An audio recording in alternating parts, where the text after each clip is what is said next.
तोरणमाळ परिसरातील लहान मुलांना घेऊन निघालेली क्रुझर गाडी क्रमांक MP 69 B0153 मध्ये शाळकरी मुले सुमारे 28 ते 30 मुलांना कोंबून वाहतूक करताना आढळून आली।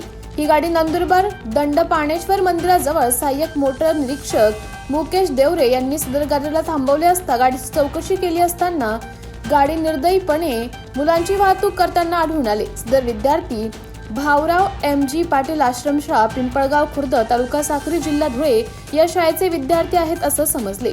सदर गाडी नंदुरबार RTO ऑफिसला आणण्यात आली। विद्यार्थ्यांना खाली उतरवून नंदुरबार आदिवासी विकास विभाग प्रकल्प अधिकारी यांच्याशी संपर्क करून विद्यार्थ्यांची सोय करण्यात आली।